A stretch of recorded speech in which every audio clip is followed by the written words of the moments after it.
Are you looking for a good one-shot that has murder, intrigue, and a warforged detective? Today we're going to be reviewing Sharn City of Blood.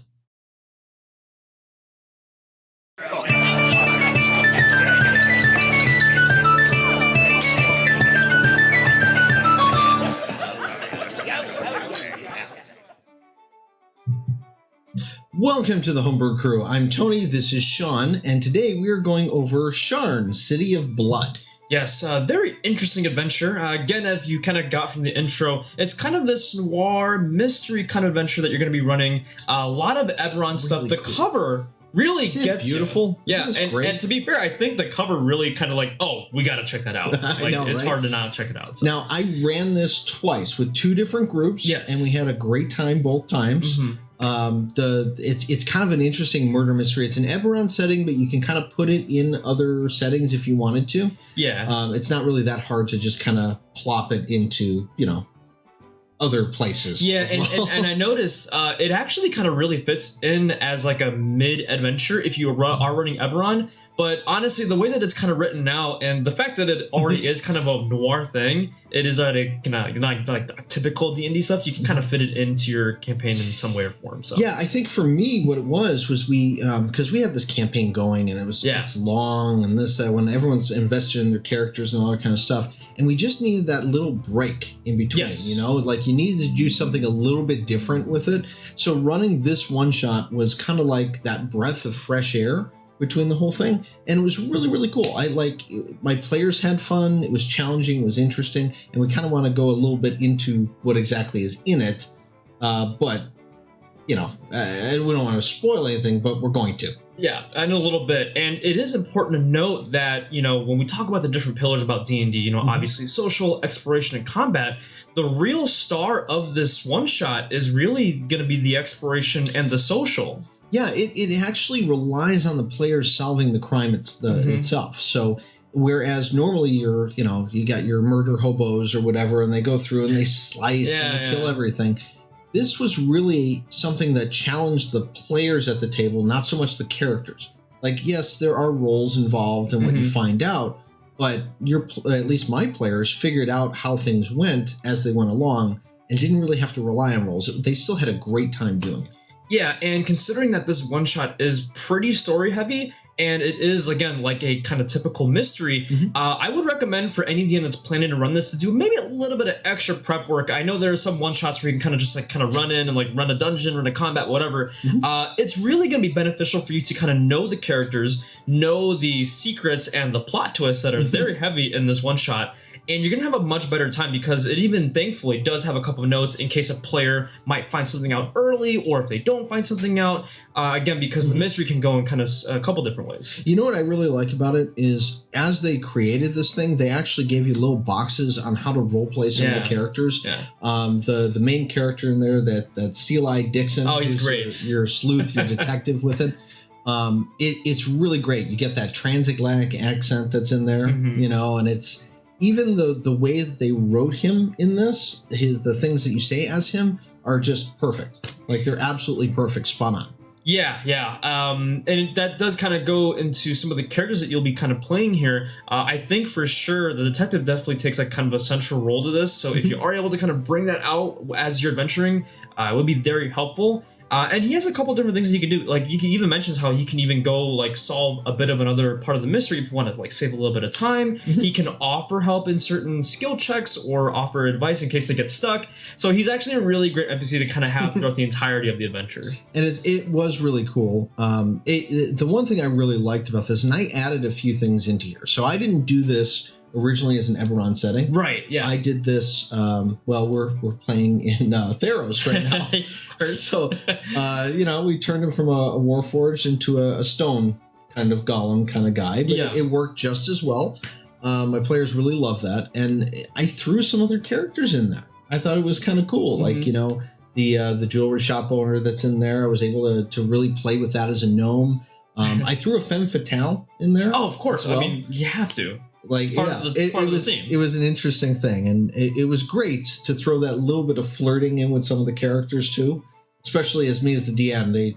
well, of course, who wouldn't want this? But at the same time, it was a great adventure, and I think we should probably get into a little bit of what it entails. What do you think? Yeah, I think so too. I think the story and the plot is very central to this adventure because you're going to find out certain things about characters. And again, kind of following that noir kind of mystery style, things are not always as they seem. We didn't dress in black on purpose. No, but I'm glad we did. It's very fitting. Glad we did. But here's how this goes. And again, spoiler alert if you guys don't want to, okay, so if you do want to pick it up before we get to the spoiler alert, you can grab that on the DMSGuild. It's Sharn City of Blood. But now we're going to go into the basics. Yeah, hopefully for the DMs, you can watch this part. So, all right. So here's how it goes. So your group of adventurers are coming into town.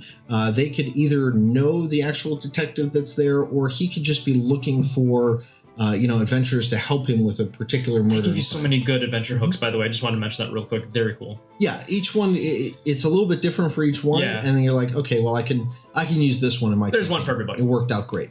But essentially, you are a woman has come to this guy to help get her sister out of this cult, this blood cult that's there. And when she tells him, "Oh, let's meet up tonight," and when he goes, he finds her dead.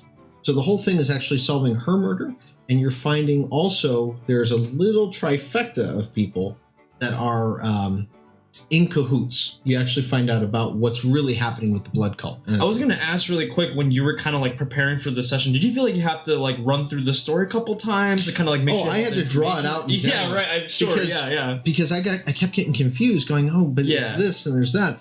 But essentially, with it, there are 3 people. Each one of those people are one part of the plot, and it's this whole insurance scheme. One person is buying the items at auction. The auctioneer is falsely appraising, so you've got the appraisal stuff, and then you've got the guy who works in the bank, and all 3 of them are together, and they're making all of this money, and it's all under this guise. Yeah, like the cult is like a front. Oh yeah, it's not even like the real thing that you're trying to stop here. In fact, when you're going through the actual encounter, the battles at the end of this, there are cult members that have no idea what the hell is going on. Right, precisely. Like they're just like, no, we're here for the cult. I'm just sweeping. It's like, but it is really, really cool. There are some awesome little items that come through this thing. I actually end up giving my players the dagger.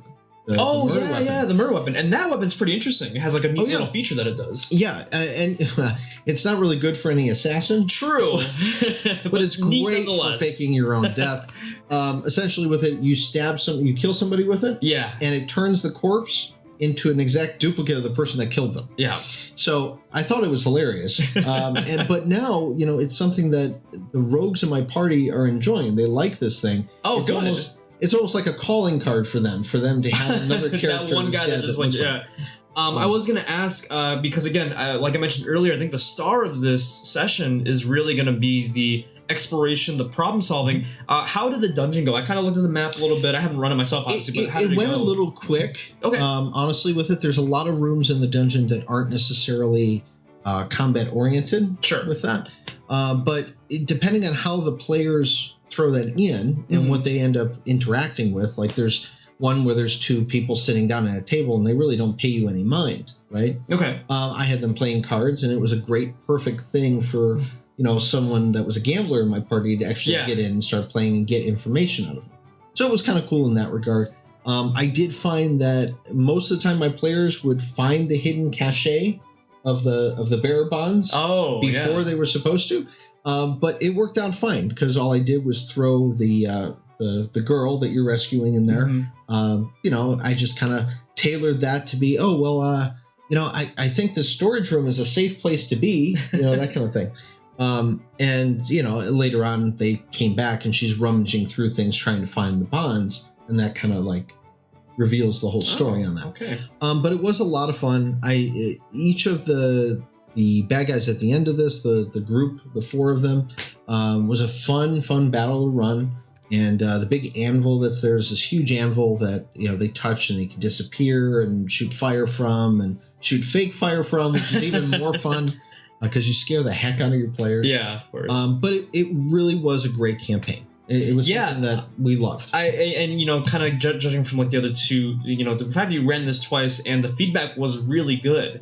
I think part of it being because it's, again, not a very typical kind of D&D adventure that you would normally see like in an Adventures League or something like this, where there's so much focus on trying to problem solve, doing skill checks and things like that, and the dungeon not necessarily being the main thing, kind of takes a back seat to, you know, some of the awesome character interactions and problem solving that you'll actually see in the adventure. Right. Now, again, you guys can pick this one up on the DM's Guild. It's Sharn City of Blood, but it could be any City of Blood, really, when you think about it. We're going to start doing a couple more of these reviews of things. I know you're reviewing one next week.